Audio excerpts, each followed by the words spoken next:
You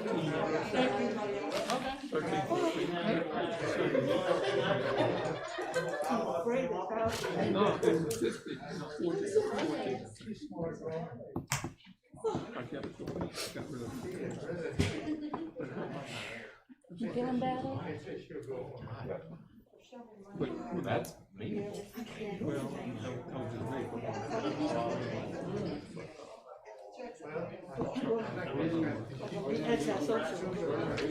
I hear it's like that.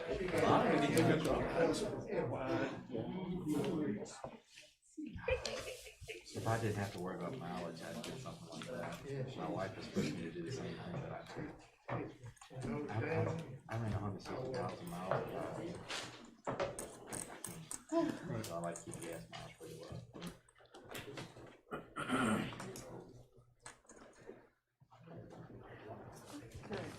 Sorry. That's all right. Sorry.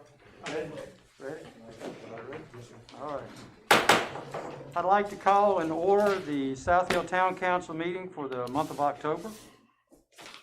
Shall we pray? Our most gracious Heavenly Father, as we assemble here tonight, let us be mindful of the many things that are going around in our world and our country. But dear Lord, let us also be mindful of the many blessings that we have. Amen. And be thankful of those. So as we go forward, dear Lord, let us do it in your direction, in your guidance, and lay your hands upon us. In Jesus' name we pray. Amen. Amen. Amen. Anna? Bacon Spoon? Here. Honeycutt? Present. Lester? Here. Moody? Here. Moss? Here. Sasser? Here. Ben Taylor? Here. Joseph Taylor? Here. Stuart Bowen? Here. Kim Callis? Here. Sheila Cottrell? Here. C.J. Dean? Here.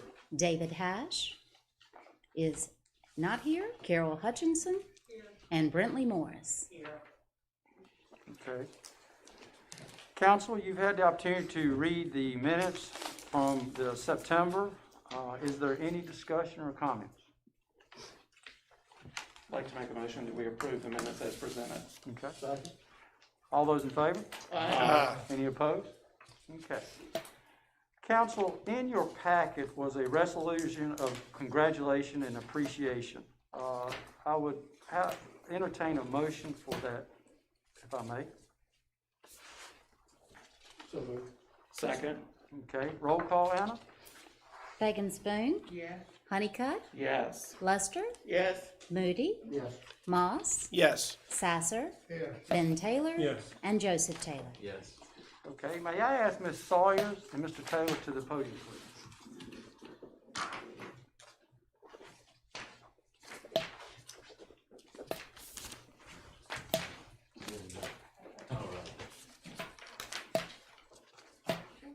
Fine, how are you, ma'am? If you would allow me to read this. Resolution of congratulations and appreciation.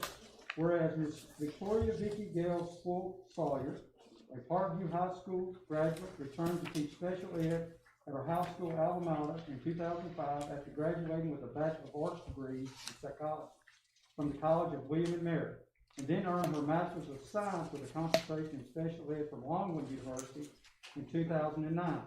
And whereas Ms. Sawyer, a daughter of two teachers, currently teaches geometry at Parkview High School and is the exceptional leader who goes above and beyond for both her students and her colleagues.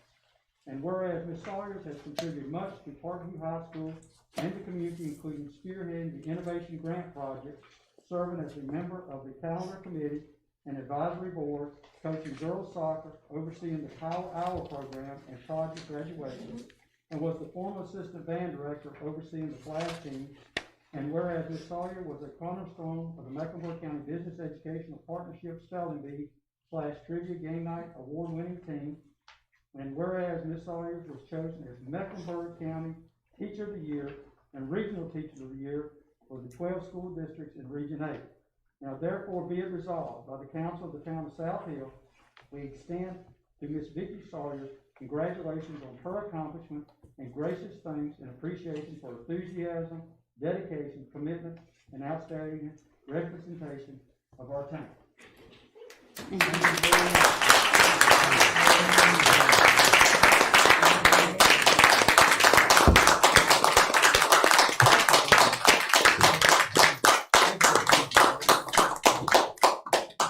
the council and members of the audience, this is such a highlight to be present with Mrs. Sawyers, I guess I should call her. She graduated from Parkview a year after me, and you are a beacon in what has otherwise been a tough year. We're so proud of you. You have your former principal here, Mr. Taylor, your chairman of your school board here, and Mr. Honeycutt. So again, we're so proud and wish you the very best and many more decades of service in Mecklenburg County. Amen. Thank you, Vicky. Okay. Michael Vaughn. Please come up. There we go. Good evening. If you don't mind, I'm gonna take this thing off. So first and foremost, I want to thank Lily for inviting me to come this evening. I want to address the council. Take a few moments. I brought my wife with me as the new elected fire chief of the South Hill Fire Department, so I thought it'd be a great opportunity to speak to you. Mr. Mayor, members of council, on behalf of the members of the South Hill Fire Department, I want to start the evening off with a thank you. Because without you all, we wouldn't be able to do the things that we do today. I also want you to know that I'm very humbled and honored to be here. Standing before you this evening as a newly elected fire chief is a big title, a lot of responsibility. To give you a little bit of background about myself, so I've been in the fire department for 20 years, so this is my 20th year in the fire service. I've been employed by the town of South Hill since 2008, so I started as a maintenance tech. Very rarely will you meet anyone like myself that grew up in a small town, got an opportunity to volunteer for a fire department, and then also worked there full-time as an employee of the town of South Hill. It's been amazing. It's been wonderful years. We've had some great people before me. My wife also works here in South Hill. We have deep roots in this community, and this job is nothing new to me.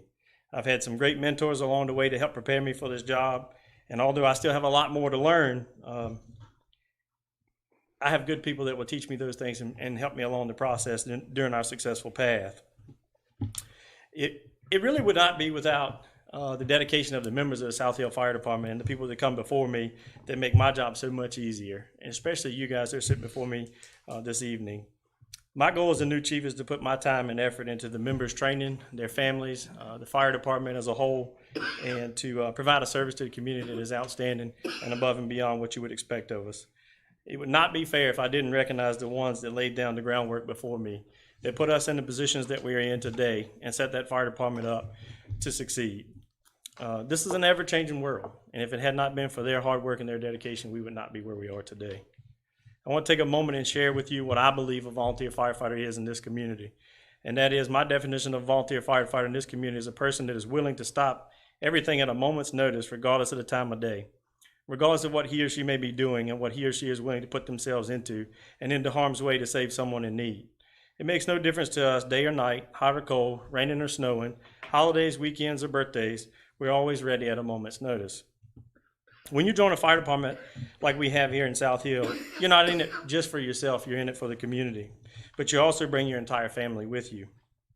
Our families are the ones that sacrifice most when we jump and run off at a moment's notice, not knowing if or even when we will return home.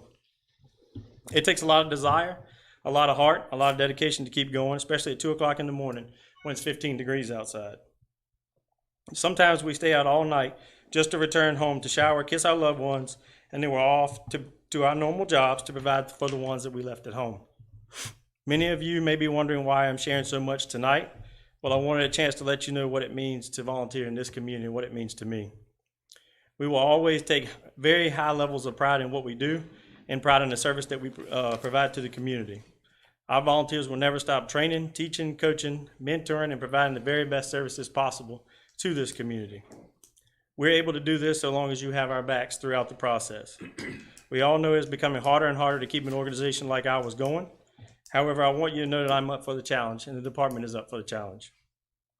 Many folks have no idea what it takes to keep a volunteer fire department going with up-to-date, current, and ever-changing standards and training requirements that are imposed on the volunteers day after day. The cost to operate continue to soar year after year with no end in sight, but we will continue to fundraise and we will continue to solicit for donations to help offset these costs, to continue to provide the level of care that you expect of each of us. To continue as an all-volunteer agency, we must rely on you. That is the citizens of South Hill, Mecklenburg County, the town of South Hill. And it's with your funding and donations and your support that we will be a big success, and you will make a huge impact on the community and our fire department and the future of our fire department. We are very proud of what we have accomplished. We need to thank all of you, our business leaders, and our citizens for playing a huge part in the success of this agency. I thank you all for the love and the support, and I hope you continue to give our department the love and support that we have come to expect over the years. And if you have any questions, I'll be happy to answer them at this time. Thank you. Council, question? Thank you, Mr. Bond, for coming, and I'll Thank you. take this off as well just for a second so I can breathe and talk. I do have a few questions for you this evening, and thank you to your wife, Mrs. Bond, for also being here. And thank you for what you're doing, supporting your husband in this endeavor. I know it's a new role, it's a new challenging role. I know you have 2 small children at home, a small child and then a teenage adult child, but just, it doesn't go unnoticed, the sacrifices that the ladies also make with their husband's life on the line. Because I am a new council member and this is all kind of new to me, one of my first questions is, as a fire administration, what are your responsibilities during the day? So my day-to-day operations are pretty simple. So I'm a point of contact between the town and the fire department. It's been a blessing to have the employees at the fire department because they solve so many things so that our volunteers can get back to their regular jobs. We're constantly looking at maintenance and upkeep and costs and expenses and budgeting, replacement of equipment and so forth and so on, so that we can do the best that we possibly can to save the taxpayers money, but also to provide the highest level of service that we can to the community. And that's ever changing, so that's going to change day in and day out. We do the best that we can to keep up with the standards and to provide that service that you all expect of us. I heard you say that, how long did you had been a volunteer for how many years? I'm sorry, I was writing. So this is my 20th year in the fire department. 20th year. And then how long have you been the administrator for the town of South Hill? I took over from the previous administrator in 2012. Okay. And I imagine that you probably have goals. And what kind of goals could you share with the rest of the council for the fire department? I understand, and we're kind of on the street, we live in a small town, that you all are looking at starting a junior fire squad. Can you tell the council more about what that entails? Yes, so the volunteers got together. We decided to bring back the junior firefighter program because we have to hook them early. We need them to come in the doors. We need those folks to understand what we do and why we do it, and to understand the requirements and the structure and the pride of why we are a volunteer agency in this community. So Monday night, they passed unanimously the new program that has been put into place. Since then, we've had 2 applications come across my desk. One is ready to be processed, one is in the process, and as I speak at this point, we're waiting on a couple pieces of paperwork. But with that, we're able to work with the community a lot more and bring those younger kids into the department. We have vetted our paperwork and made all the changes that we needed to make to be prepared for them to come into the fire service and to make sure that we hook them at such a young age so that they stay on for a long period of time, thus sustaining volunteers in this community. Also, we have, with the school division, it's much like the locality here. I serve on the finance committee with the school division as well as here with the town. I would assume that you would have some type of strategic plan that you maybe mapped out for, as far as maybe new equipment, or any upgrades that need to be done.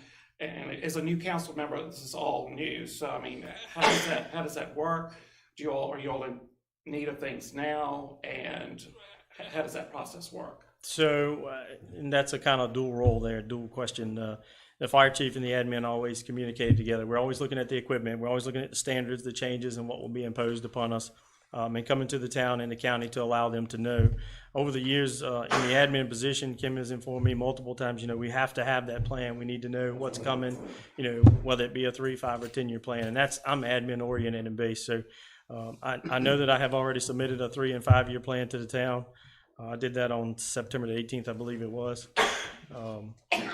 Which date, I'm sorry? It was September the 18th, I believe. And who did you present that to Mr. Cowles. To the town manager? Yes, sir. Okay. That's so that we have an idea of what direction we're going in. We've obviously been working on some things for quite some time, but I want the council to know what's coming and what we expect and what we'll need to move forward and do our jobs correctly.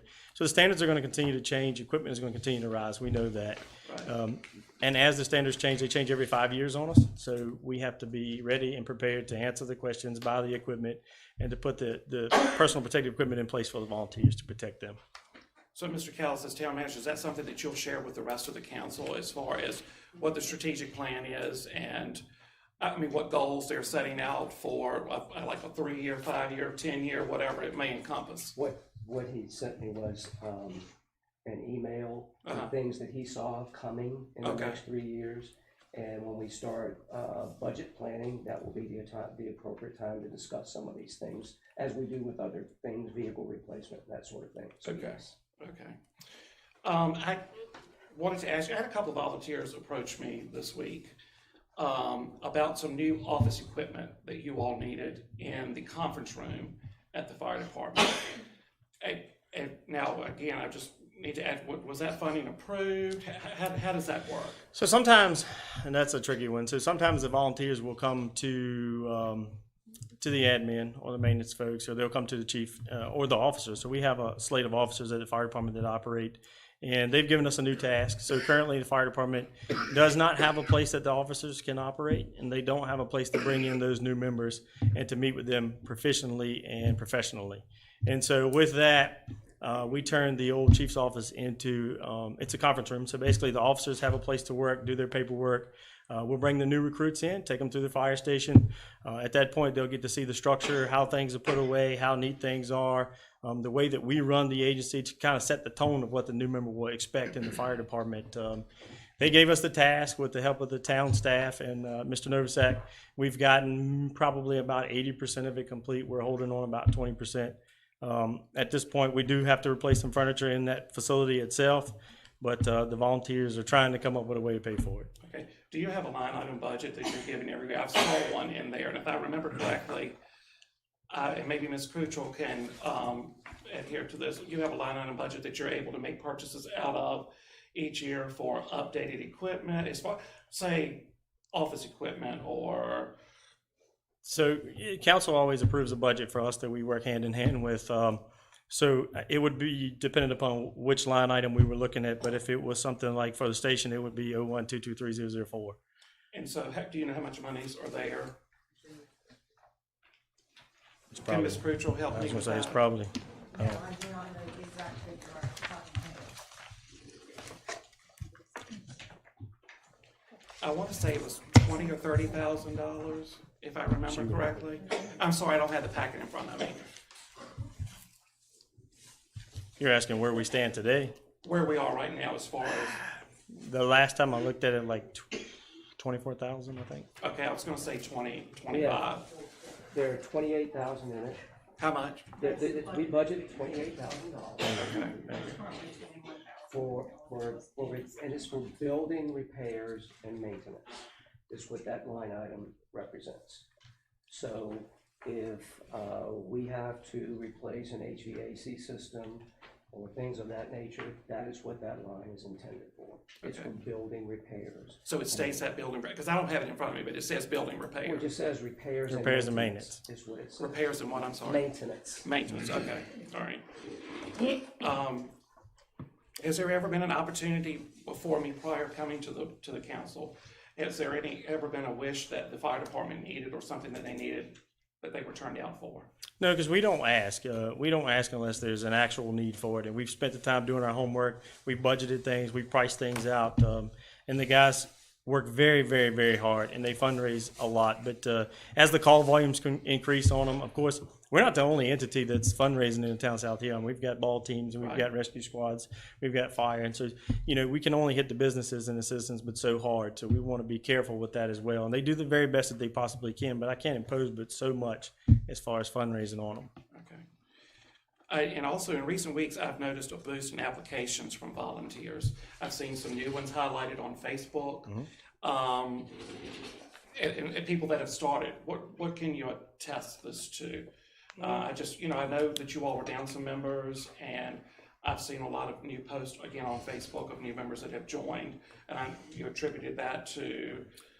So there's a new direction. There's a younger push in the fire department today. They do a lot of training, but from me, what you'll always get is training families and putting my time and effort into the firefighters. And I feel like that's the right direction to go. And if we can keep families in the fire department and we keep them engaged, we bring them in at a young age, Social media has been a great platform and tool for us because that has helped us a lot. So many folks can see what we're doing. They follow along with what's happening. They want to be a part of the agency and a part of the town. And that's worked out really well for us. We have processed 5 new applicants since I took over as chief, and I have 7 more to process as I go now. There's 7 on my desk now. So is that basic, that's not the junior squad? No, Okay. these are regular member applicants, and we just completed a fire attack program, and so we have 4 of the new members that are certified. We just completed that program. We did it non-funded at no cost, and the volunteers, including myself, taught the program and incurred all the costs for the classes. Okay, so that's 12 that y'all are looking at new coming in between the 5 that you've already submitted through and then 7 new ones. Okay. I just have to write these questions down, and I know I saw that you were on the agenda tonight, and it's just some things as a new council member that I wanted to know.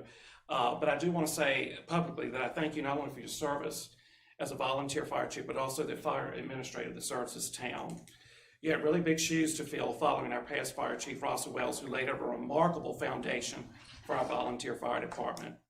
His passion and fortitude for greatness was second to none, and I told him this. His commitment and dedication to our department was very much respected in this community and surrounding communities. I have seen the same commitment in you. I've heard lots of good things coming from the volunteers and respect they have for you as our new fire chief. I know given the opportunity to do your job, that you will do it with compassion and the well-being of the people in the community that you serve.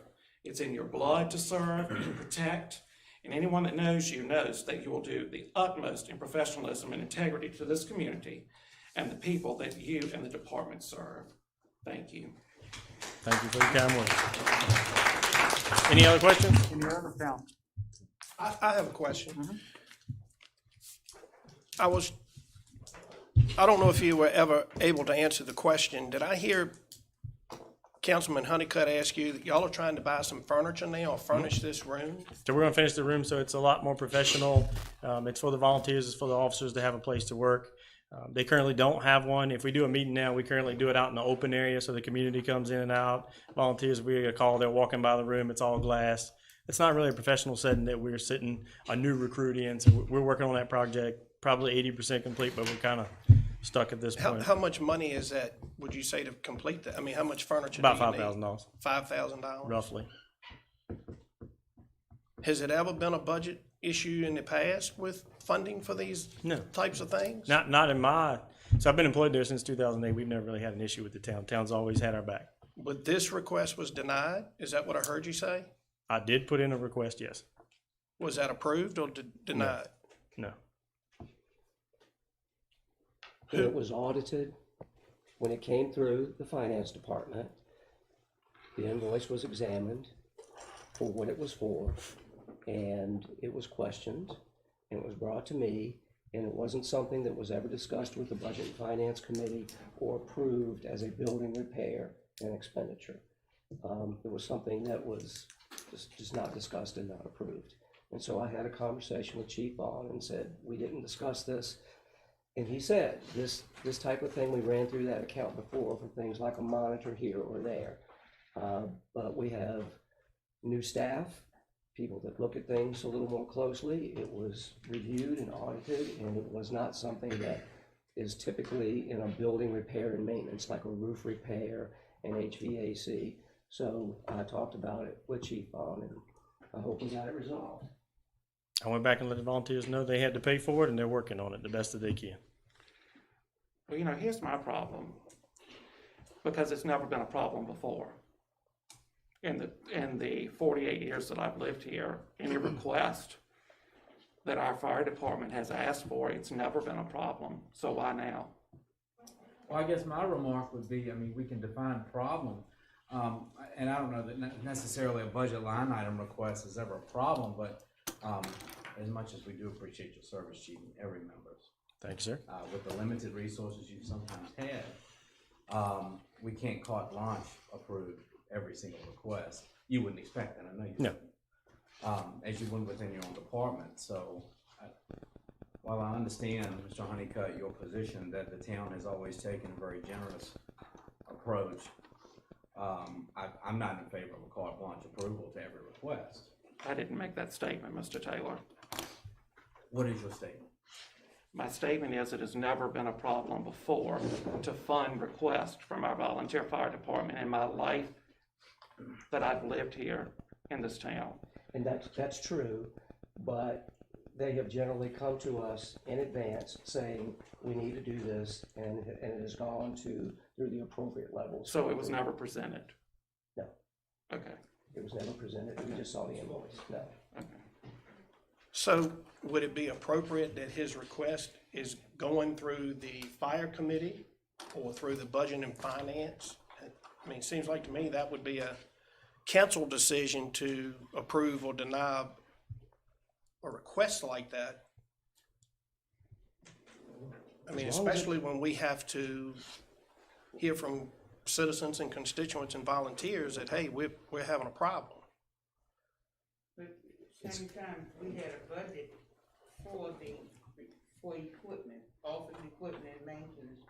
And right now, we only have a balance of $2,900 left in that budget for office equipment and maintenance. So, That's what pays for the copy machine, the computers, the Right. printers, the fax machine, so forth. right, and I would consider the table, whatever office equipment if you needed, I would consider that. So I'm in a current with the volunteers trying to find other ways to help bring money into also, but we've already done the budget for this year concerning that, but maybe we'll have some citizens that want to donate the table or donate some funds. But they're working on a couple of different avenues. They've got a local business that has offered, it's Vetronics, offered a couple laptops that we can raffle off to pay for the furniture. We're gonna try every way we can. So is this a line item that can wait for our next budget session? I guess, Because they're I'm assuming, I'm process. trying to figure something out here too. I assume some of the volunteers came to you all. That's I, correct. That's what I'm trying to figure here. So if they did, that's on the volunteers. Of course, I spoke with Mr. Callis, and he told me that I don't have to get the volunteers to pay for it, which I went back and informed the officers. One of the concerns from them is this is nothing unusual for us. I needed a new desk. That was $2,900. It was purchased. Chief Wells wanted a new desk and a chair. That was purchased.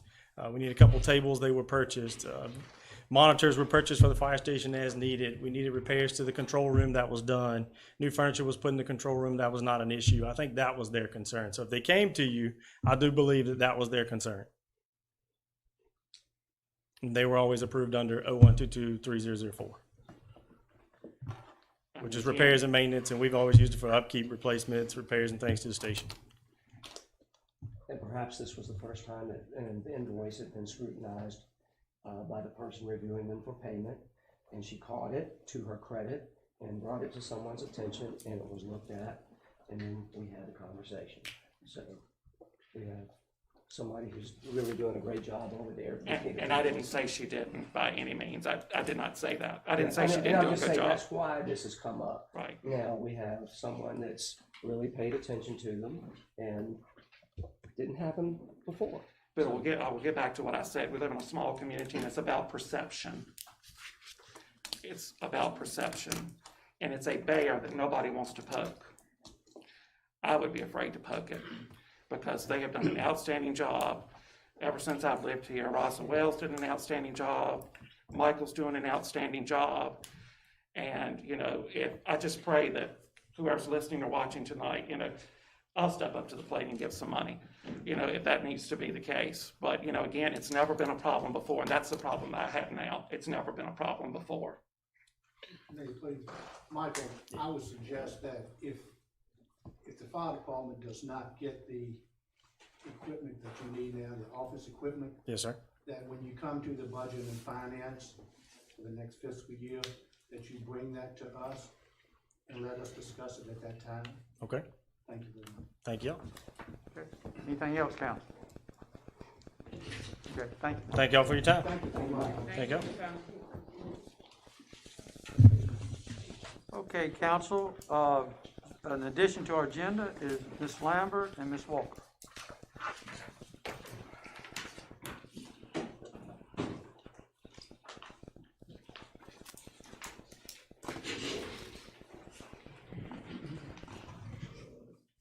take this off. I always have to tiptoe. Kim and Brentley always tell me about that. Good evening, Mayor Marion and council members. We're here this evening representing the South Hill Chamber of Commerce to update you and seek your approval of our planned activities for, believe it or not, Hometown Christmas. It is our sincere hope that Hometown Christmas will provide some joy after a very long and challenging year. We also hope to welcome visitors to our town. The Chamber, for instance, utilizes a special internet-based trip planner, which offers examples to visitors on the site of things to do, places to stay, and restaurants to try, assisting visitors in hopefully planning a full-on trip to our community. Our site launched in mid-September, and as of last Monday, that our site has had 25.3 thousand unique visitors. There have been more than 2,400 delivered site tours where people actually plan a tour for us. And those people stayed active on the site for an average of 5 minutes and 38 seconds. So it wasn't just click and go, click and go. We want those people to consider not just visiting South Hill. We want them to stay here, eat here, and shop in our businesses. And what better way to welcome them than Hometown Christmas? This year, we are offering the same activities as in previous years. Indeed, we've added even more.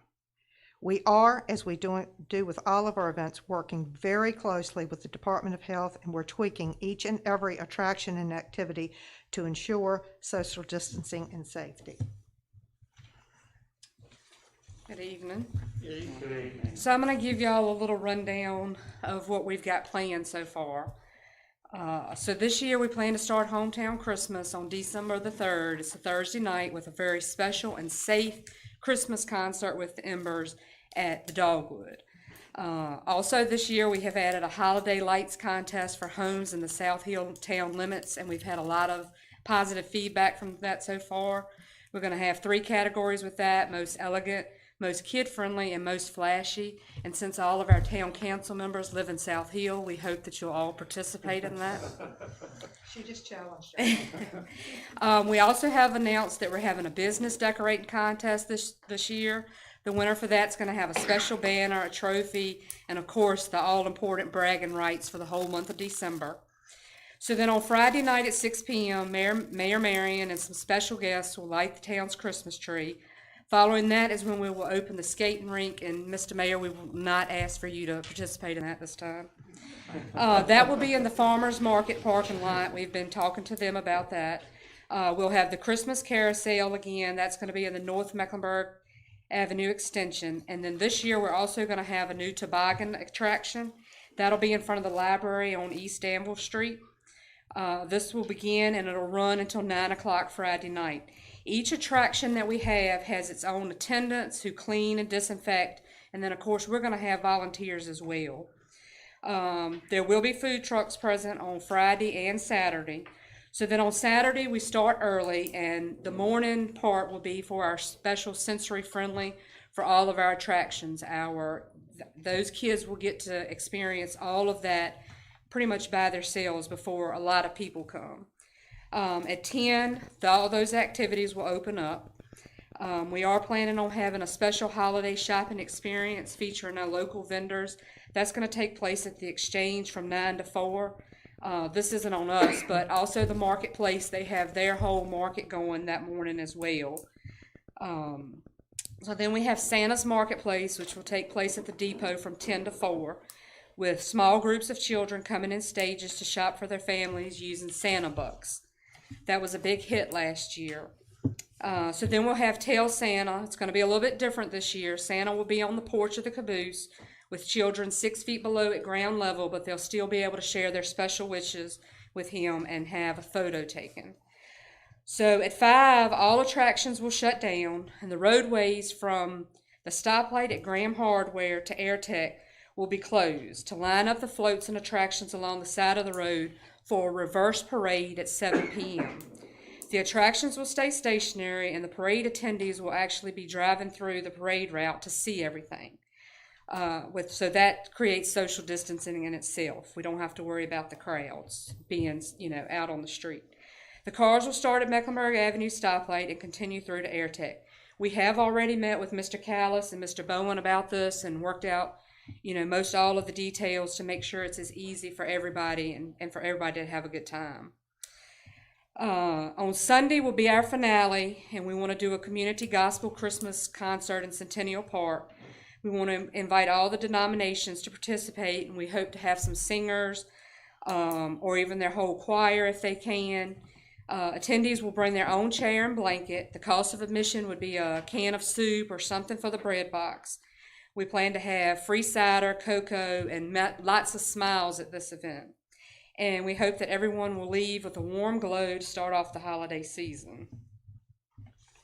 And again, we are very fortunate with the Chamber of Commerce that looking around in front of me, quite a few of you, either with a glad heart or because you love us, have agreed to be part of Hometown Christmas. We have a lot of great plans, and I would say, Ms. Walker, that that's one of the number one questions we get is, please tell me you're doing Hometown Christmas. Please tell me you're doing Hometown Christmas. Again, people are really looking for some joy and some normalcy, and if we have put a lot of effort and a lot of thought into doing this safely. So we really hope that will work. And Terry, did you have anything? I do. So I'm new on the committee this year. I understand that last year that our council was challenged a little bit. So I have some papers that I would like for Mr. Callis to give to every member, and I think Mr. Callis, there's probably one for you as well. If you could make sure everybody gets one of those and one of those. So again, we hope that you all participate. There's lots of opportunities for others of you to come, volunteer, help do something. We'd love to have you. We hope we'll have you as a council participate as well. But so there's a couple different, there's like a little map or a little calendar of events, tell you what's going on. And then we have a couple sponsorship forms. So the first one is we would love for the town council to exclusively be our snowflake sponsors this year. And if you don't like the idea of being a snowflake, then we also have a thing where you can participate together as a council to come together and be our sponsors. And I mean, this is a lot, everything we're doing is for the children. And so. I would add one other thing. We're already, those of you that know me and Terry know, we're already working on sponsorships. And we are very, very fortunate that so many facets of the community, civic organizations and groups are joining in and are so excited about this. We just met with one sponsor who's going to make sure that that sponsor donates or makes possible us being able to give every single child at Hometown Christmas their very own complimentary mask with snowflakes on it. And that kind of gave us our sub-theme for the year. We're very grateful with the holiday lighting tour that the winners in the 3 categories will each receive a prize. I feel like Pat Sajak and Vanna White here, I'm sorry. That each winner will receive a special prize package valued at over $500, and each one of them will win a handcrafted wreath from Gavin's House of Flowers in the theme of the event, along with some other goodies. A lot of social media, the businesses, again, bragging rights. Mr. Moss is going to help us with a appropriate trophy and the all-important banner that they can hang out. And I did call out a couple of members at our last chamber luncheon, and they took it very well. But this is what the chamber does. We try and bring people together and bring value to our members and do our best for our community. Okay. Any questions for now? Can I change the subject a little bit? No, but yes. But thank you so much, and to all the chamber members for what y'all do. A lot of people might not recognize or understand everything that the chamber is involved in and what they bring to the community. Regarding the gift card, I'm familiar with it, but some people might not be familiar with the program. And correct me if I'm wrong, that it was like coordinated through Mecklenburg County, through the chamber, through other localities in the county. and I know it was the gift card where X amount of funds was given. Do you have any figures on how much money has been Yes, brought sir. back to the local businesses? I do. The program, you're right, it did start with a little bit of an idea right at the start of phase one when everything shut down.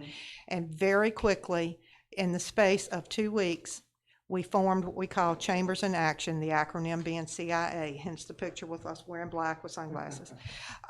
And we worked with Mecklenburg County Tourism. Thanks to the towns of South Hill, Chase City, Clarksville, and Mecklenburg County Board of Supervisors, we were able to start off with $22,000 that we offered for matching funds. And I'll never forget, after we took the picture, we said, oh, well, you know, we're going to sell out, but it'll take about 3 weeks.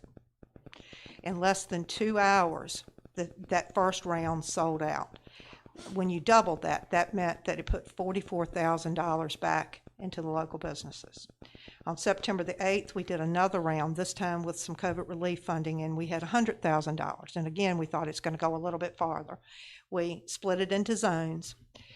South Hill, first of all, we kind of broke the system for a while because we sold out our portion of that in under 3 hours. It's now completely sold out. So that combined round put $200,000 back in the businesses, bringing us up to $244,000. We're going to do another round that will start on November 17th, again with $100,000. We've built in, there's always some tweaks that you have to do. We've built in kind of a grace period, wait period of about 2 weeks from the time the gift cards are purchased until they can be redeemed. Coincidentally, and I swear we didn't plan this, that'll be right around the hometown Christmas time and holiday shopping. But most importantly, it wasn't just the value that we brought in terms of dollars and cents to the businesses, but during a very stressful time, we kept our businesses and our entire community, not just South Hill, visible. We kept them in front of the community.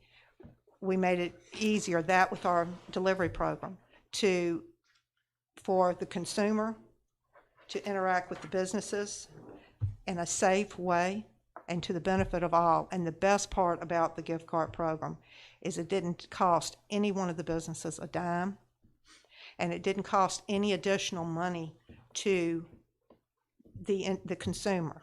If Councilman Joseph Taylor bought a $20 gift card, he put $20 in, he got $40 that he could purchase. Anybody will tell you that if you've got a $40 gift card and you go somewhere, you're going to spend $50, $60 or more. So we only know about what the matching gift was, but again, none of the chambers got any extra money for that. We did it because it was the right thing to do, and that's why we exist. Not just to take membership dues, but to provide service and value to our members. Thank you very much. Appreciate that. All right. Yes, sir. Hang on, all right, so council, all right, I'm from a standpoint of two things. All right, one, is there a motion needed for the activity approval for hometown Christmas? That would be appropriate to do this. Well, no, just from the listing of the activities that they laid out for hometown Christmas. It would be appropriate. All of this, starting last year, really took place of the Christmas parade and those activities. So we've never adopted a motion to do it. We've just brought this to council's attention for information. But they've really put a very creative and hard-working spin on what used to be the Christmas parade weekend and just expanded it. If council would like to do a motion, that's fine, but I don't think it's necessary, but if you'd like to, that would be fine. Council, what is your pleasure? A motion that we would adhere to the Sophia Chamber of Commerce presenting the hometown Christmas 2020. Second. Okay, all those in favor? Aye. Any opposed? All right, second question. If I'm listening to the request appropriately, I'm looking at on the item, the snow sponsor agreement exclusive, that is what you're That's if all of y'all went together and did one sponsorship together. The snow one was. Snowflake was individual, snow was all of you together. Okay, would be from the council. Yes, sir. Okay. Okay, and It's out there for y'all to consider. It's not mandatory, of course, but while we're asking all the other entities in the community to support our efforts, we didn't feel like we should make the decision for you, but to give y'all the same opportunity we're giving everybody else. All right, council, what is your pleasure on the snow sponsor agreement for $1,125. As a council, representing the town. We have the money in the budget to do it. We have no question. I would be in favor of saying, Is that a motion? I'll let you hear any other council members have any discussion before. Yeah. Does Ms. Kuchel need to weigh in on this, since we're looking at things a little closer? No, I do not. I'm sorry, I can't hear you. Not. Okay. And just says that we have it in the budget, we're okay with it, I would make a motion that we participate in the snow sponsor agreement. I second it. Okay. Roll call, Anna? Pagans-Boone, Yes. Honeycutt, Yes. Luster, Yes. Moody, Yes. Moss, No. Sasser, Yes. Ben Taylor, Yes. and Joseph Taylor. Yes. Okay, all right. Thank you very much. Thank you. Thank you. Okay.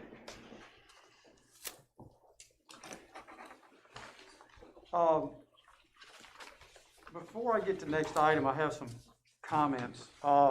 It was brought to my attention, well, before I say that, we've all been through the last 30 days, a lot of political exhibition on TVs, moderators, time clocks, and everything else. And so hopefully, what I'm getting ready to say is respectfully for the council and for the citizens and for the people here tonight. On our policy that we have adopted by council, and I was reminded by council members from our last meeting, on the item of citizens to address council, comments are limited to 3 minutes. Now, one of the things this council put in place was a clock. It may be elementary, but we asked that the clock be up and be displayed. For the reason for that, or the logic behind it is so that the council can adhere to what the individual is saying. So that's what we've done. Going forward, I will ask, again respectfully, that citizens adhere to that. I would ask citizens that when we come up to the podium, you state your name, you state the objective, and at that point is when the clock will be turned on and it will be held to 3 minutes.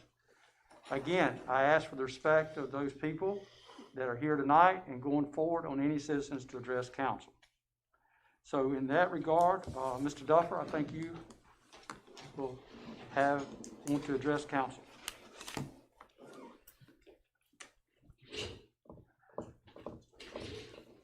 And before you begin, sir, one of my duties is moderator and facilitator. So I will try to do that. And we've seen in the past how moderators have been challenged. So we'll go from there. Okay, Mr. Duffer? Yes, sir.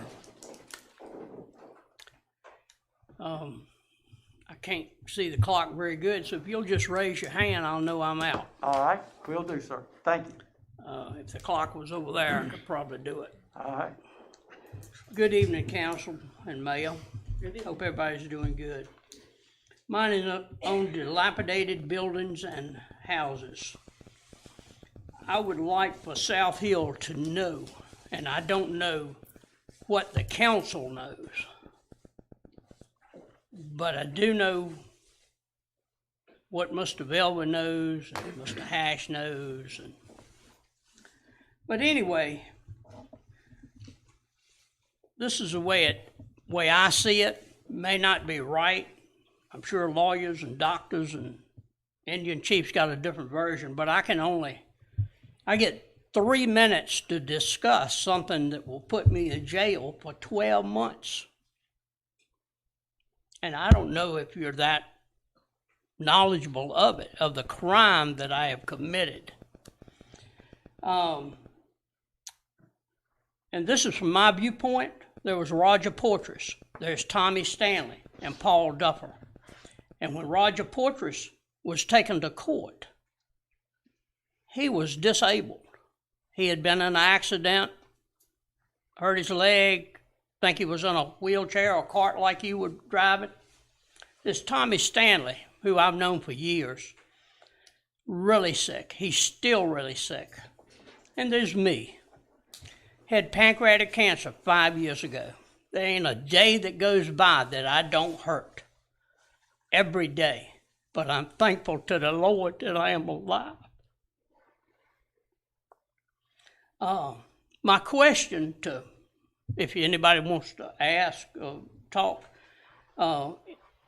if you have one building on the list, how much time do you get to repair it? If you have 2, 3, 4, do you have the same amount of time, or is each one of them separate?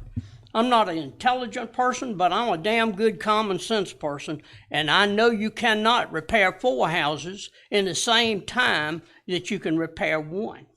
And Kim Callis passed me today, and I think he waved, and I had to wave back. That's a joke, Kim. Anyway, he knows I work. The chief of police has seen me on the 2nd story of the house I'm working on, tied to a rope, scraping and painting. These 2 people know I work, and I'm sure it's others in South Hill that see me working.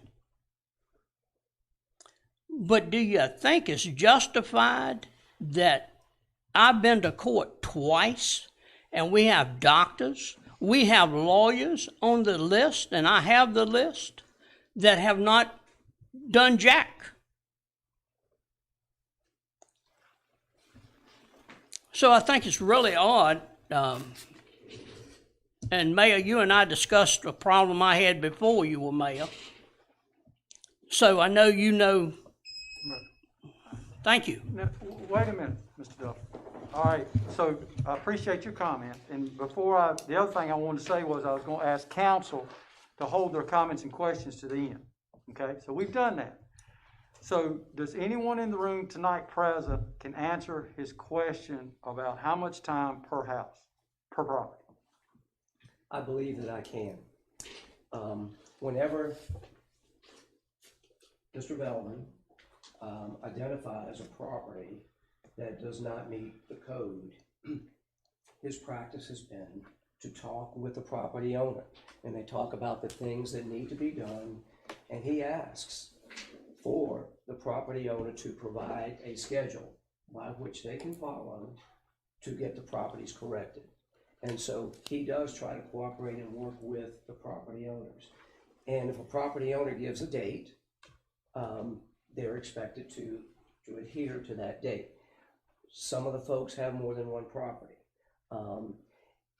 If there are extenuating circumstances like the pandemic, Mr. Velvin has noted in his monthly report to you all that time extended due to pandemic or time extended for one reason or another. But we have gotten to the point with certain people where it's extension, and action needs to be taken. But the first step that Mr. Velvin follows is always to talk with the property owner and ask for them to give a reasonable time frame to repair something. So. Okay, and I'm asking respectfully, is that documented? Is that a formal document given to the landowners? Is that a document or is it just verbal? Yes, Mr. Velvin has a file. Okay. He keeps a file and notes on every single conversation or correspondence that he has with the property owner. Yes. Okay. All right. And Mr. Duffer, was that given to you on each property? I have no clue, but I'm sure Mr. Velvin probably knows. Okay. Mr. Velvin is not even a building inspector. I got a phone call the other day. He was looking at Montague Brothers. The building is over 100 years old. Okay. Okay. I'll just ask the question. I'll just ask. Council, are there any other questions? Mr. Duffer has presented his concerns and questions in the past 3 minutes. Has there been any other questions or comments? Yeah, I have a couple of comments. And Paul, we go way back, and I sympathize and empathize with you. But one of the buildings on East Atlantic Street, I think it's the 211, 201, whatever, that's been going on since 2018 is when it started. And as you know, the town is simply trying to make the downtown area more presentable for people who come through, whether it be through new buildings, remodeling, whatever it may be. You went to court. I think the town has been very generous with you, considering your health, considering the pandemic that's going around. You went to court after the judge extended it for 6 months. You went to court last week, I believe, October the 5th, and admitted that that was sufficient to find you guilty. But the judge gave you another 6 months. It's not the town. We encouraged you to court. The town brought you to court one time. The judge has continued it for 6 months to allow you more time to get the work done. I don't know what else you expect the town to do. I don't expect the town to do squat. They got $21 million plus in the bank, and they didn't help the rescue squad, and they ain't gonna help that young fella get a damn room But I don't fixed. think. Ben, you don't wanna go to me. Okay. I'll put things out you can't wipe off. Mr. Duffy, just try to keep it on your property in the town. When did I have pancreatic cancer? I don't have any idea. It was 2015. I don't have a clue. I know you don't. And you said this was carried on since when? 2018. Okay. How many people you know that survived pancreatic cancer? Do you know anybody that survived it? Do you know how sick you get taking chemo and radiation? And this group of clowns that we got running this town, they don't show any compassion. 3 minutes, enough is enough. All right, That's fine. Okay. That's fine. all right. Thank you, Mr. Duff. The town needs to wake up. Okay. Public hearings?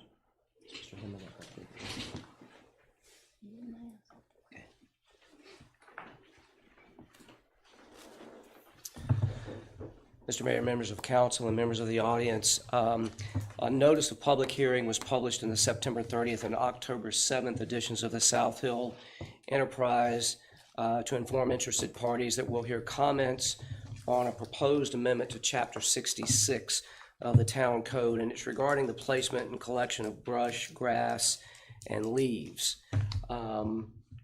And the reason we are entertaining this amendment to the Town Code is we do have a problem frequently because grass and brush and leaves are placed in drainage rights-of-way and along curb and gutter, and it creates a dangerous situation because whenever we have bad weather or lots of rainy weather, like we did this past weekend, it blocks the drainage ways, water flows into the streets in some situations. In other situations, this debris will be washed into our storm drains and block those.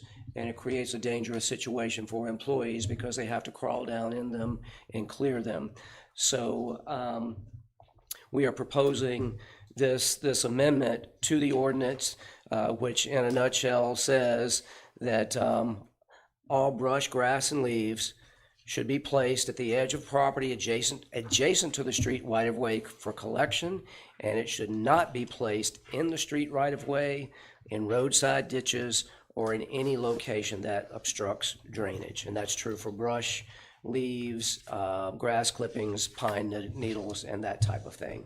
And it also says that property owners whose property abuts the public right-of-way shall keep that portion of the right-of-way free of litter, that's the existing ordinance, and also free of grass, leaves, trash, and other refuse or debris. And you shouldn't blow or place litter in such places. So that is the proposed amendment to the ordinance. And it's really to help make things much safer for pedestrians, motorists, and town employees. Okay, at this point, I'll open the public hearing.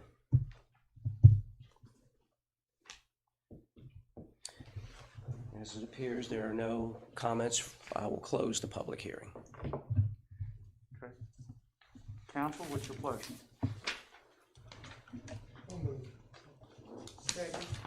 Okay, all right. Roll call, Hannah? Bacon Spoon, Yes. Honeycutt, Yes. Lester, Yes. Moody, Yes. Moss, Yes. Sasser, Ben Taylor, Yes. and Joseph Taylor. Yes. Thank you. And so that citizens are well informed of this, we will put an insert in in the water bills, and we will actually try to include photographs that show the proper way to place these items and the improper way to do it, so that people can distinguish. Next, May I ask, how will we enforce this? How are we going to? No, I know that It's came up new. in discussion. What Mr. Dean and I have talked about this, and when people offend the first time, we'd like to use door hangers just to inform them that the ordinance has been violated, and if there continue to be repeat violations, then it's a misdemeanor charge. Thank you. Thank you. The next item I have for you is an update on the Whittles Mill Dam. I believe I sent all of you an 80-page document, a 40-page narrative, and a 40-page appendix that we worked with the Aqualaw law firm in Richmond to submit to the Federal Energy Regulatory Commission. And the lead attorney, as I mentioned to you, Justin Curtis, noted that nothing is guaranteed. Nothing is guaranteed because the decision is up to the FERC's discretion. But we felt like we were able to present a very, very compelling argument. We were able to refute and rebut every argument that the environmental agencies had put forth. And where we are now is we wait. It could take the FERC months to look at this and take it up. And before they issue a decision, they may want to have a conference between the town and some of these environmental agencies and see if we can't work something out to satisfy the environmental agencies. And who knows what that might be. But he felt that we have a very, very compelling case, and right now we just have to take a wait and see approach. But one thing that I would like to do, and I hope our council would like to do, is we want to publicly thank everyone who took the time to write a letter or send an email or adopt a resolution or have your special interest group send a letter, whomever did anything to support the Whittles Mill, preserving the Whittles Mill Dam. We want to say thank you in a very huge way because all of that is important. For clarity, just clarity, if they render a decision that's not, that they want to dismantle or whatever, is there an appeal process just like in standard court? What they will do. Is their decision final? I'm sorry? Is their decision final? Initially, they're going to put something out for comments, and then we will have a chance to comment on it again. Again. At the end of the day, FERC will have the final decision, and or we believe that they will. And if we are successful and we're able to save the dam, that dam will no longer be under FERC's jurisdiction. However, it will probably come under the jurisdiction of the Department of Conservation and Recreation, just to make sure that the dam remains safe. So it'll move from a federal jurisdiction to a state jurisdiction. But when they are ready to make a decision, they will invite all parties to come and talk about it. Quick question, Mr. Callis, do you have any idea what the legal fees for this process could potentially cost us? It depends on how long it goes on, and I can't tell you how much, but it will be significant. Can you tell me what we've spent so far? $3,500. $3,500. But that's one bill. Gotcha. And we have not received a second. It was roughly $3,500. What does the town of South Hill have to do with something that's not even within the time limit? Help me understand. We own the property. Who owns it? The town of South Hill owns property on both sides of the Meharon River. And Mr. Hemmond, that That used to be the Meharon River used to provide the water supply to the town. So does it still do it? It does not, but that is a very historic area, and even while it was the water supply, it was often used for recreational purposes. So we own that property, and that's why. Now, do you own the river? I am not a marine lawyer, and I can't. Doesn't Nature Conservancy? I believe there are schools of thought that say that whomever owns each side of the river owns the river to the midpoint. But I'm not a maritime lawyer, so I'm not in a position to answer that. Okay. So, all right, thank you. Okay, the next item is the proposed noise ordinance amendment. And at our September meeting, council directed the police committee to go back and review and revisit the ordinance as previously recommended.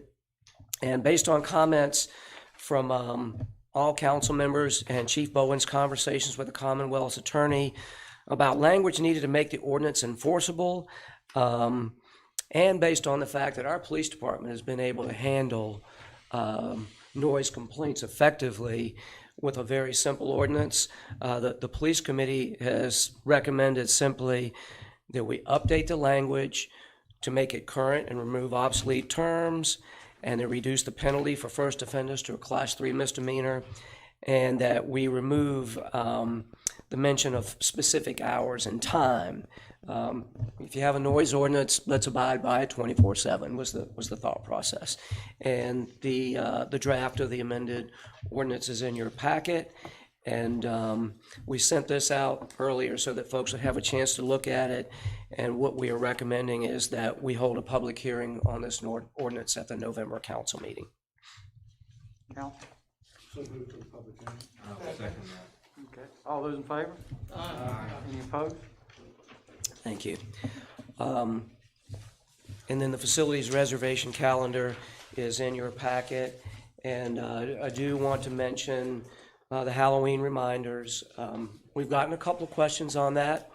We have not received any guidance from the governor's office about trick-or-treating and Halloween. So we've communicated with everyone electronically, and council was in favor of allowing trick-or-treating to take place. And we asked that trick-or-treaters wear protective gloves and protective masks under their Halloween masks. We ask people that are serving candy to wear masks and gloves. If folks do not want to receive trick-or-treaters, please leave your porch light off. And we ask trick-or-treaters to respect that. And if folks are uncomfortable with their children trick-or-treating, we ask that you please keep them at home and be safe that way. And our ordinance states that trick-or-treaters should be age 12 or under, and trick-or-treating ends at 9 p.m. local time. And during this unusual time, a lot of people are wearing masks. So the next part of that ordinance about mask, costumes, and disguises, we kind of have to take it with a grain of salt. And also a curfew is in effect for minors from 10 p.m. until 6 a.m. the following day. And there's no action needed on that.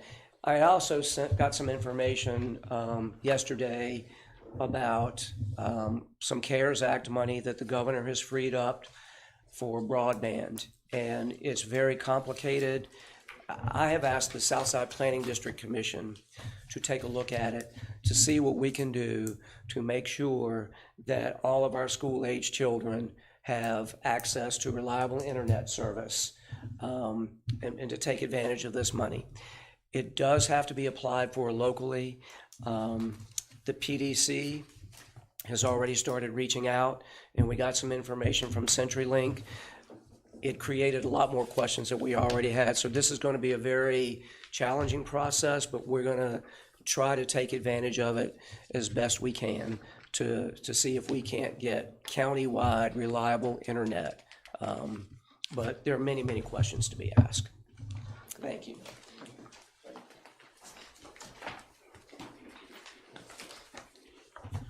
Good evening, Honorable Mayor and members of council.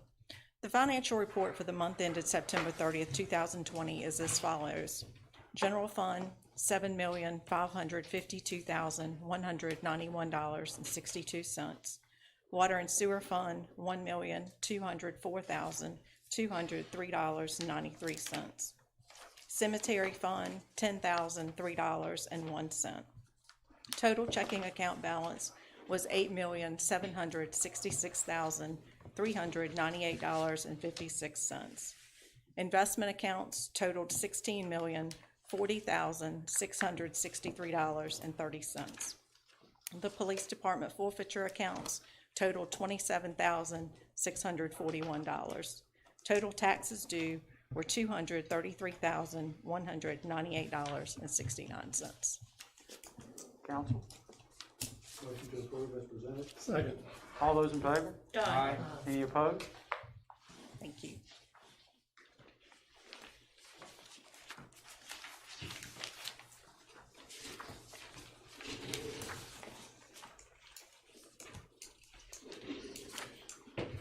Mayor and Town Council, good evening. Good evening. You have before you tonight the results of the bid that was advertised in the South Hill paper for street paving this year.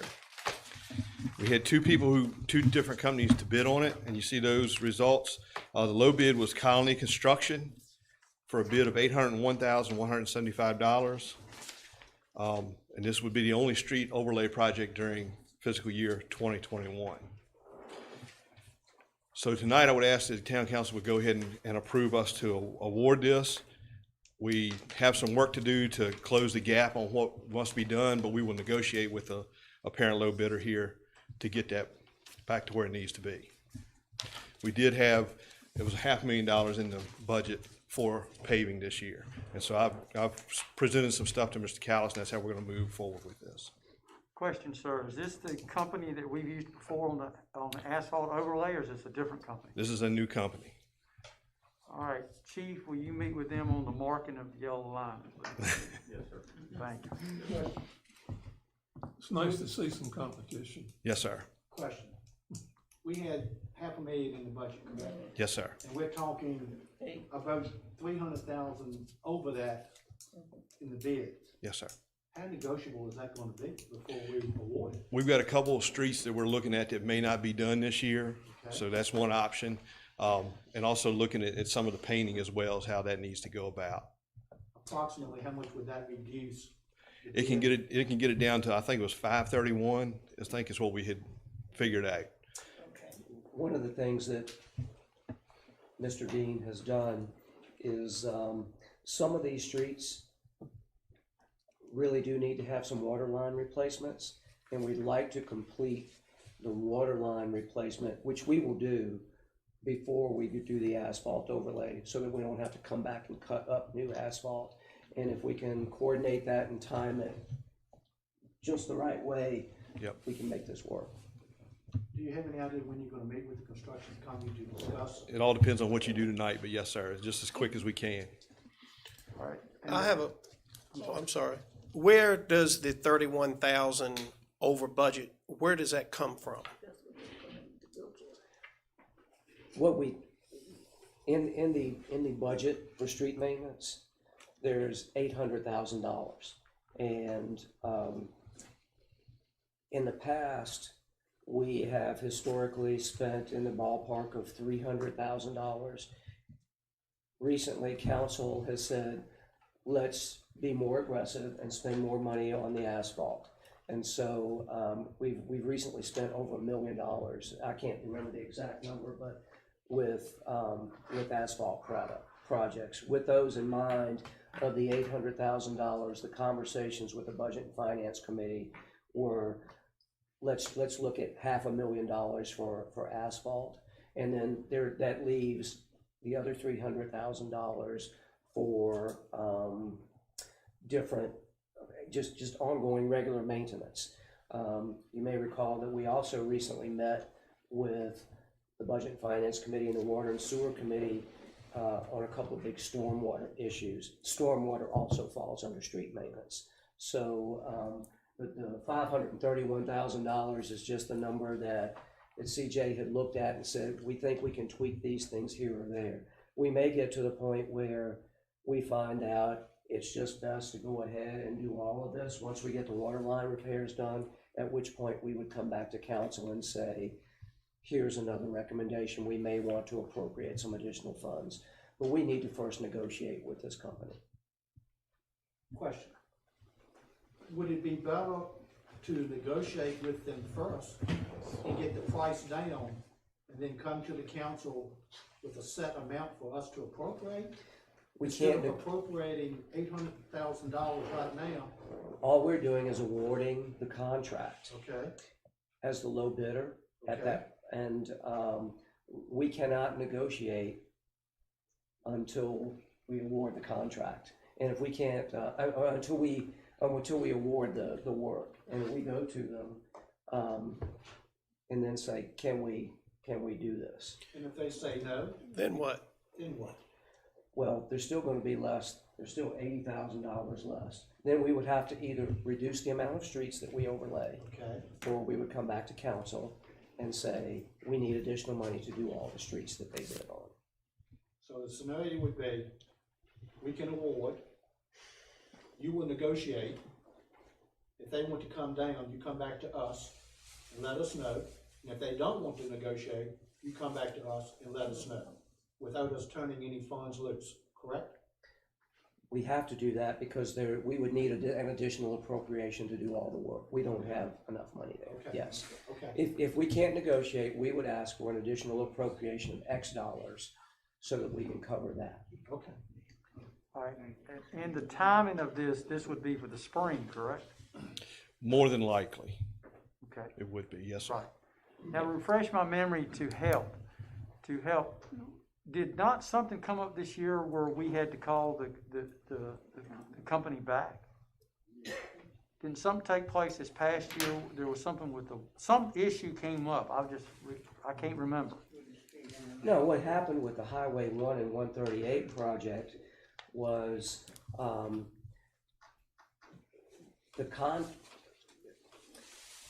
the asphalt companies closed before the roadway was ready for Okay, asphalt. right.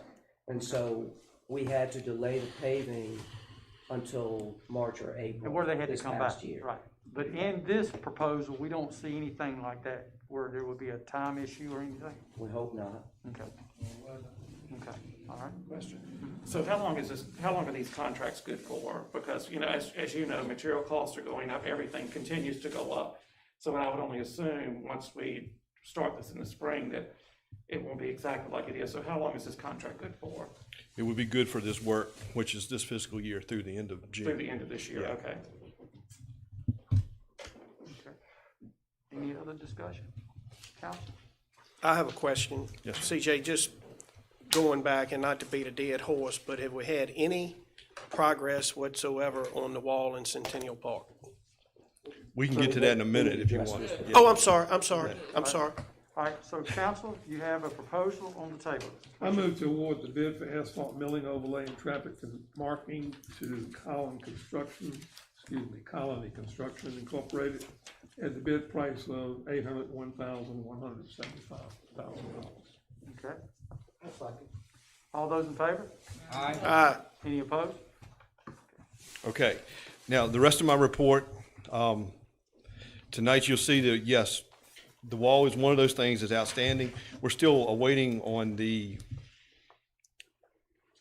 VFW and the American Legion to get together and sign the document from the IDA about ownership.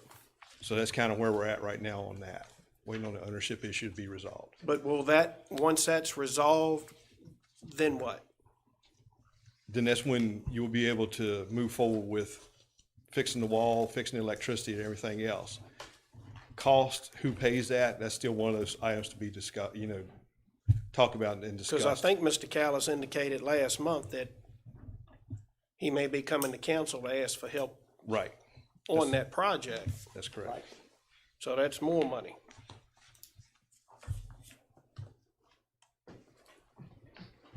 All right, just an update on the Dominion Power lights that we're switching over to LED. Dominion Power has started to release some of those jobs, so it's about 650 some lights that will be changed out here in the next few months, so you'll be able to see crews coming in and doing that hopefully real quick here. And that's all I have tonight, unless y'all have any other questions. Thank you. I found the report interesting, sir, about the fire ants.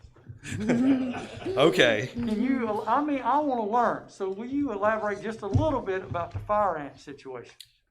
Yeah, Mecklenburg County for a while was under a watch for fire ants, and then last year, I think it was in December, we became under one of the counties that has been invaded by this species.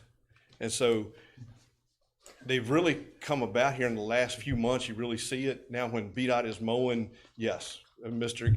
Honeycutt showing you, you see mounds that are 1 foot, 2 foot high now, especially where VDOT has went beside roads and mowed, and you can really see where those mounds are. So they are out there now. We're trying to make sure that the parks are safe and stuff like that. Thank you. So, yes, sir. All right, thank you. That was interesting. Thank you for Yes, that sir. report. Thank you, CJ. Yes, sir. Okay, council, in your packet was a police report, a code compliance report, a business development report, and a human resource report. Do I have a motion to approve as presented? So moved. Second. All those in favor, say aye. Aye. Any opposed? Okay. Committee reports. Do I have any committee reports? The Personnel Committee had a meeting to review some questions about the employee handbook. And where that stands is our HR manager, Carol Hutchinson, has taken those comments. There are some technical corrections, reference corrections, and also some things in the handbook that need to be updated as a result of recent legislation. And then there are a couple of things that need to be presented for further discussion. But the HR manager is working on bringing all that together. Okay, thank you. Do we know, has the manual been updated with the legislation since July? It's my understanding that we have 10 days to update our manual and inform the employees. And then in the committee meeting last week, we were told that that had not happened yet. The handbook has not been updated, but meetings have been held with employees to inform them. Okay. Anything else, council? Any old business, council? Mr. Mayor, I guess I would consider this old business. I would make a motion permitted by the chair to reconsider the vote on the South Hill Chamber of Commerce Hometown Christmas appropriation. I cast my vote incorrectly. I'd like to recast it. Okay. Will the entire body vote, or I simply change the vote for my vote? I would say you would change your vote. It would be vote no. Okay, all right. Thank you, sir. Thank you, Mr. Mayor. Anything else? Any new business? I have, you know, I'm not sure if it's new or old, but I've been sitting here tonight and the last couple of months, and Chief Vaughn, I appreciate you coming tonight and all your information. And, you know, I mean, we got an organization that serves this community that needs $5,000, that has $2,900 already in their budget. So we're basically looking at a $2,100 shortfall, not a full funding of $5,000. How hard would it be to reallocate money, maybe from another line item that's already in the fire department budget? I'm not sure if that's possible, but if they've got 21,000 in whichever was, I've got to find it here, in the repairs and maintenance, how hard would it be to reallocate 2,100 of that to the budget with the $2,900 balance, and they are able to complete this project at the fire station? You know, I voted no for the chamber on principle. I fully support the chamber. I know the chamber people here know where I stand, but I voted no. You know, how can we in good conscience I mean, we just voted on a $800,000 contract that we don't even know what the final price is gonna be. And oh yeah, we'll just come back and ask for more money. You know, here is a department that serves this community that I was a member of many, many years ago. Policy may have changed, but using this account has never, ever, ever been an issue until the officers just changed this year. And I think it's an absolute disgrace that we are not supporting this department 100%, and we're passing and giving out money like it's candy. And I know of other budget items that have been moved around from department to department, and purchases have been made outside of the budget. And I don't understand how we cannot, in good conscience, support this budget request, nor do I understand why that request was not presented to our fire committee. I don't know why we have a fire committee if we're not going to use it, which I happen to be on. I knew nothing of your request. And if it's not presented to Budget and Finance, that's what we're here to do.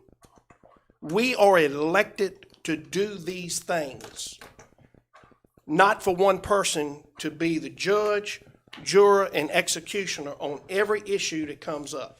This is our job to do this. And I implore this council to reconsider using money that's already allocated in their budget. We don't even have to give them new money. Let's reallocate and let's get this department finished and support the department that supports our community.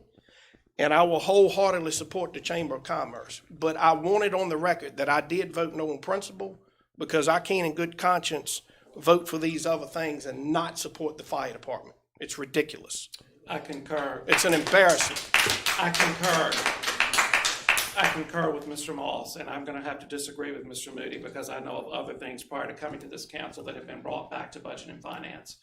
We're looking at Budget and Finance meeting in January or February, maybe even in October or November to start these requests.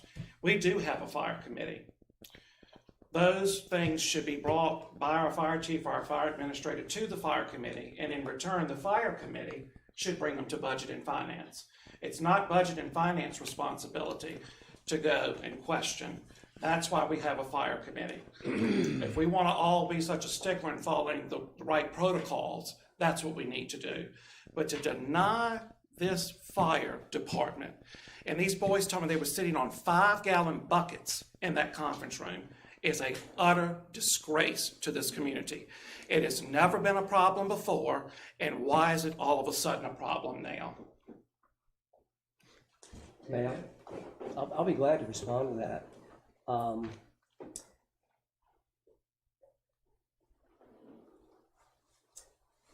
Whenever there has been a significant expense in the fire department, the chief has always brought it to the town manager's attention, and then it has been brought to the attention of the Budget and Finance Committee to ask for additional funds to do that. This is over $5,000. I think it was $5,400. It was not discussed during the budget preparation, and we were talking about a pretty significant expense. It was not at all discussed during budget preparation, not at all. We're talking about fixing a $100,000 wall, coming up with another $300,000. You told us that last month that we might have to bite that and eat that. It will be discussed and approved by the council to do so. That's the appropriate thing to do. We had a staff person who saw this and said, is this really a building repair and maintenance? She asked a good question. She brought it to the Director of Finance Administration, and she said, that's a good question, and she brought it to me. And I looked at it and said, we did not discuss this particular expense during the budget preparation process, and our job is to follow what this council has approved as an expenditure. This wasn't. It's a renovation and new furniture. It wasn't brought up. It wasn't discussed. So my question is, how hard is it to reallocate part of the money that's already budgeted over to this line item so they can finish this project? That's all I want to know. You can do two things. You can do two things. My suggestion would to not do that, because if you reallocate money from another line item, they could come up short there. Okay. If this council feels that we should pay for it, the appropriate thing to do is,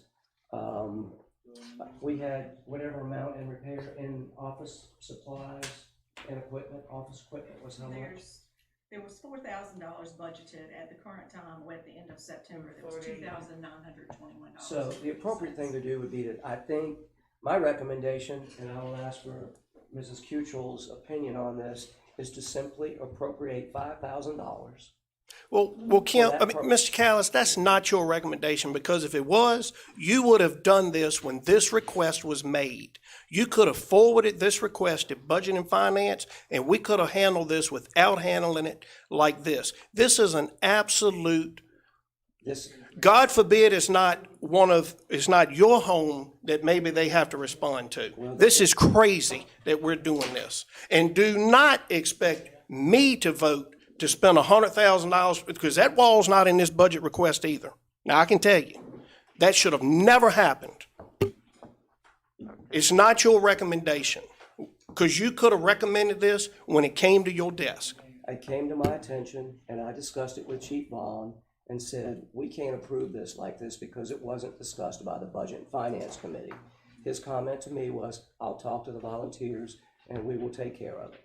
So it was not brought to the Budget and Finance chairperson? He told me he would talk to the volunteers and they would take care of it. Okay.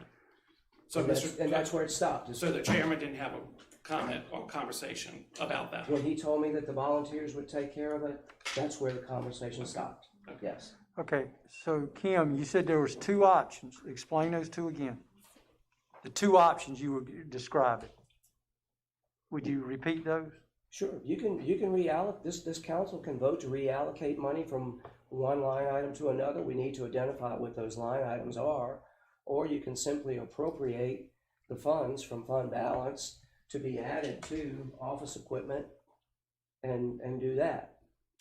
So I'd like to make a motion. Well, President, before you motion, but President, we got $2,912 left in the balance for furniture and equipment.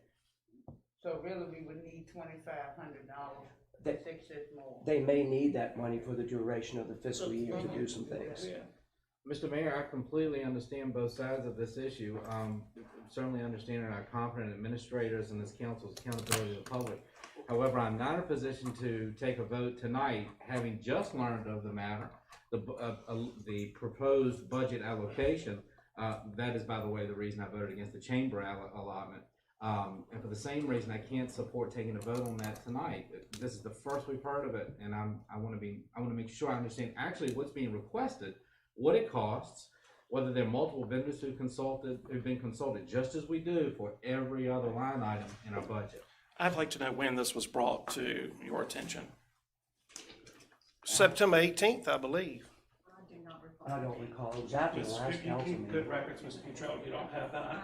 I do not. I was given a piece of paper and I talked to Mr. Callis about it and we called the chief about it. I do not recall what day it was. I did not keep a copy of it. Well, Mr. Mayor, Chief Vaughn is here. Maybe he can answer that question. Was presented. So, I submitted the request, I think it was September the 24th. I submitted it, so. September 24th. I'll come back. So for me, the way this went down is, so I'm supposed to go back to the volunteers. I did my job as a volunteer fire chief and I explained to them what would happen. One of their biggest concerns at this point is that we asked for $85,000 to cover the cost of our air packs.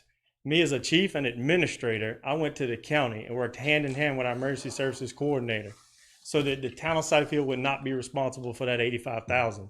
The county purchased the first rounds of air packs for all the fire departments, so therefore that $85,000 will be returned back to you all. So all they asked for was to finish this project. And one of the questions was, and they just recently brought this to me, was could we use part of that $85,000 to complete the project? They consulted with 2 additional vendors.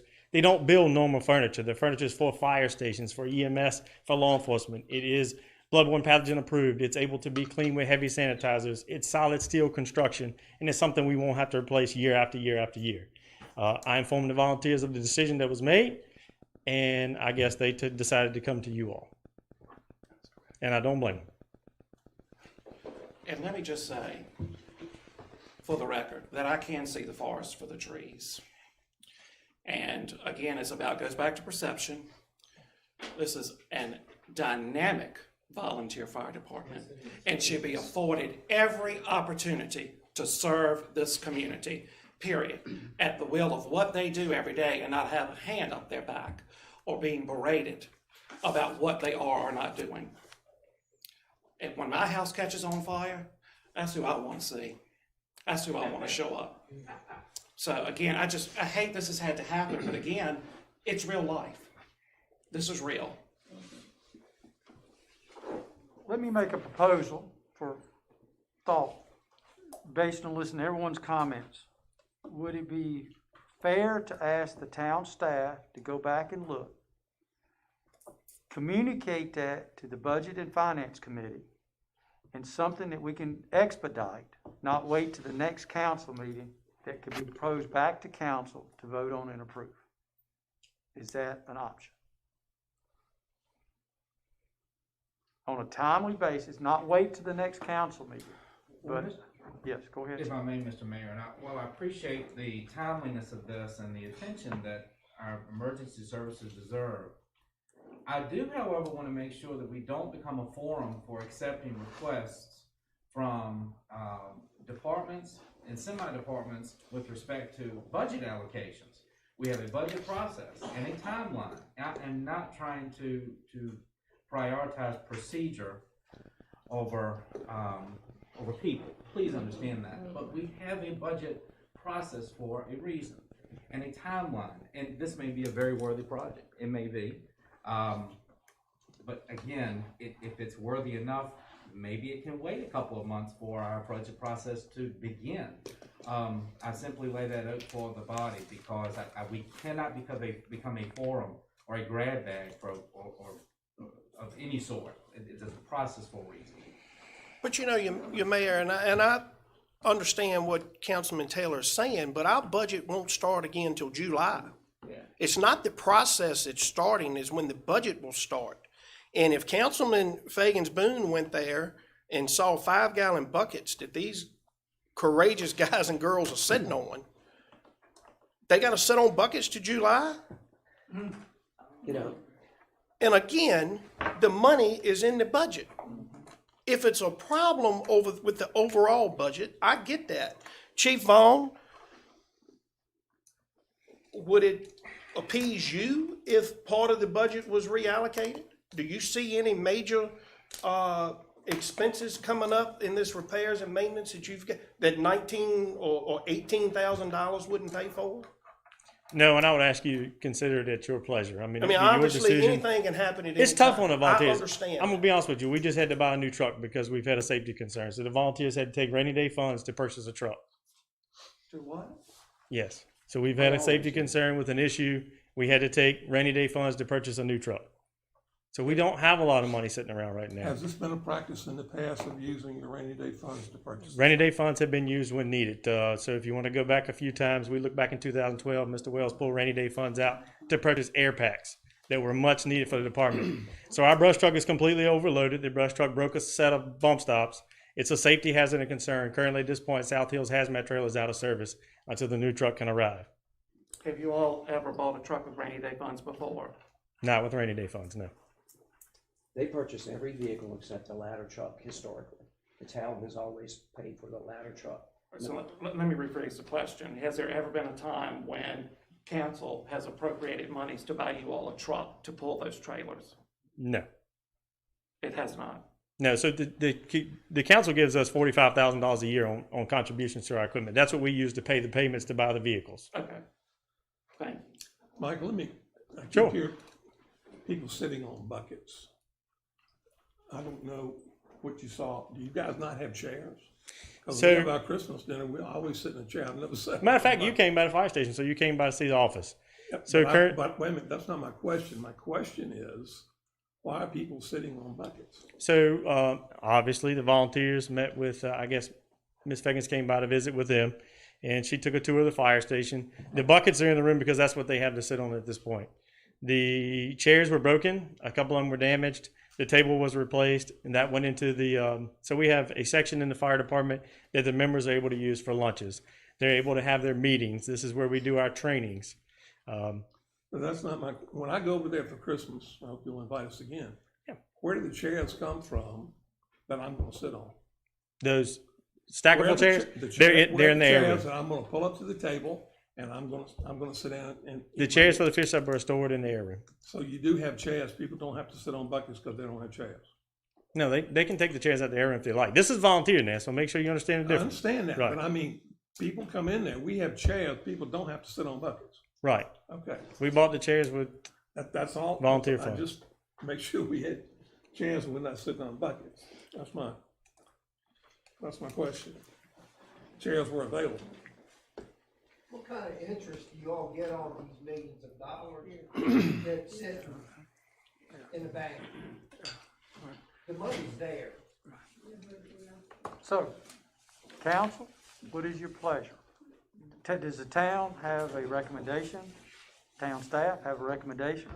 If council so desires, the recommendation is to appropriate $5,000 for the office equipment to be added to the office equipment line item, which would leave a little less than $2,000 for the rest of the year for things that they might need that fall into that category. Ms. Cottrell, do we have that $5,000 in this fund that Mr. Callis is talking about? We have $5,000? Yes. I make a motion to appropriate $5,000 to complete this project. 54. Oh, we can make it 54 to do the whole, is that what the amount is, I 54? think it's approximately $5,400 what they worked on. Okay, well, 54, 12, 56. Thank you, Councilwoman Boone. I make that motion to allocate that money. Any discussion? Being requested and for what reason it's being reclassified. Well, if the request had come to us since the 24th, we would have had time to review it. Then, Mr. Mayor, my motion, at which time the chair can choose to take a vote, is to delay a vote for a month and consider it our November hearing. Well, I already have a motion on the floor And a second. and a second. Is there any further discussion?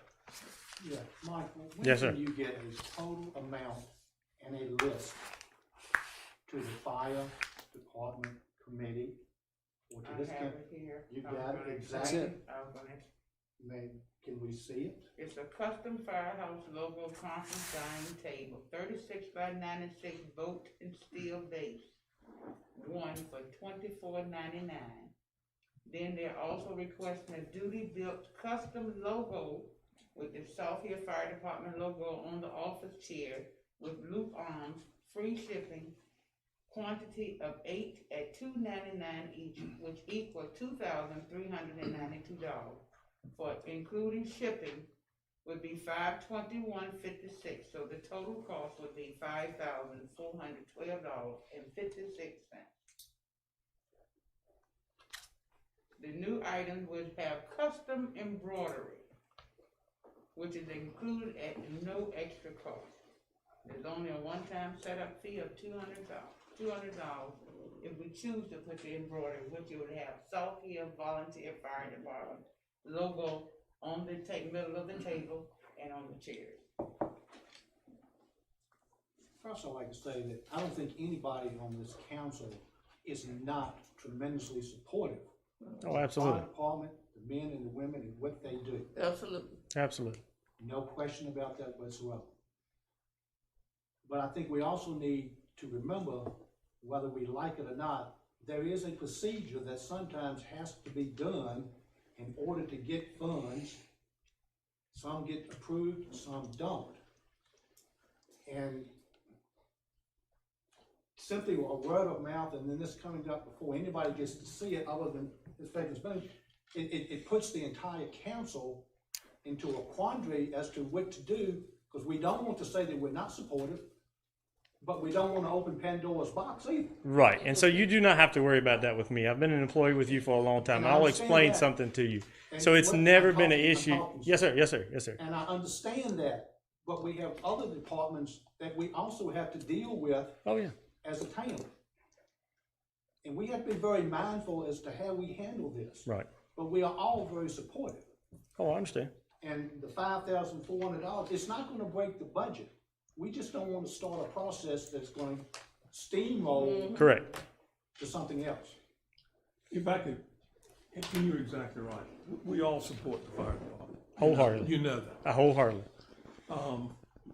We had the rescue squad that came in here and blindsided us 6 months ago about needing money for this, you know, and So- not to support the fire department and not to support other groups like you and the rescue squad. It's almost like un-American if you don't. I understand. I know who gets the egg on their face. I understand. I agree with Councilman Moody. It's So if you don't mind, I didn't blindside you. I didn't bring this to the council members. The volunteers did, and I will be perfectly honest, they are very upset. So the reason is it's never been a problem before. I submitted it to the finance department as an administrator for a purchase order, the way that we are trained and taught. There is no manual to go by. There is no do's and don'ts and what to purchase and what not to purchase. I have never been formally trained in that. Furniture has never been an issue. You know, I've been with Rosser for a long time, love him, thought of him like a dad. We needed a desk, it was $3,000, we bought it. We needed a TV, he got it. He wanted an entertainment center, it was purchased. I didn't do anything that we have never done before. I put forth the request to the finance department. I asked for a purchase order number. I was denied the purchase order number. I was told that the volunteers would have to pay for it. I told them I would handle it, I'd go back to the volunteers. I submitted this to the volunteers in an officers meeting. Closed doors, officers meeting with the volunteers. We have to inform them that the project's on hold. We have to tell the volunteers this. That's 40 volunteers of this community that put their lives on the line every day. So when I told them this, I will be perfectly honest with you, they were not very happy. That's as far as I was allowed to go with it. As an employee, I'm in fear for my job. I'm worried about the way things are going to take place. I want to be very careful with this stuff.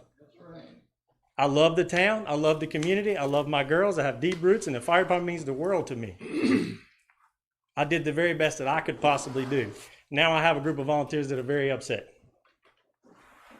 And again, that is the issue. It's not about going back to budget and finance. Why all of a sudden today, October the 13th, 2020, is an issue? I did not blindside you with it. Why is it an issue? I can't speak, Mr. Mayor. I can't speak, Ross is not here. I know. I know that he has come here and during the budget process, he has asked us. I don't know anything about TVs. I don't know. I know he's always kept us abreast and looking down the road. Correct. So I can't speak to all the stuff you're speaking. I don't know where that came from. I've been here for a long time. And I've seen a lot of things pass through quite a bit, and this is just something that caught the volunteers off guard. I didn't request a vote. I wasn't asking of that. I do ask that you consider things for the volunteers. It's a pretty big, it means a lot to them. I don't think there's any question that the town wants to be supportive. We all do. The issue here is this is a significant expenditure that was not discussed by, I mean, there's an office renovation and a lot of new custom embroidered furniture there. It is not a building repair or building maintenance. It is office equipment, and I think I would agree that chairs or desks have been replaced here and there. But but this is the first time that was brought or elevated, and we saw it.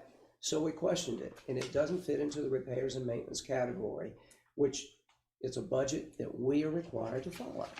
And that's why we said we can't approve it as it is, and that's where it stopped. Correct me if I'm wrong. We have a motion on the floor to appropriate $5,412.56. Is that correct, Mr. Moss? Is it? Yes. And we have a second on the floor, correct? And we have consulted with the finance director, and if these funds are available, I call for the vote. Okay. Roll call, Hannah. Bacon Spoon, Yes. Honeycutt, Yes. Lester, Yeah. Moody, Yes. Moss, Yes. Sasser, Yes. Ben Taylor, Yes. Joseph Taylor. No. Okay, Thank you very much. all right. Any other new business? Hearing none, this meeting's adjourned.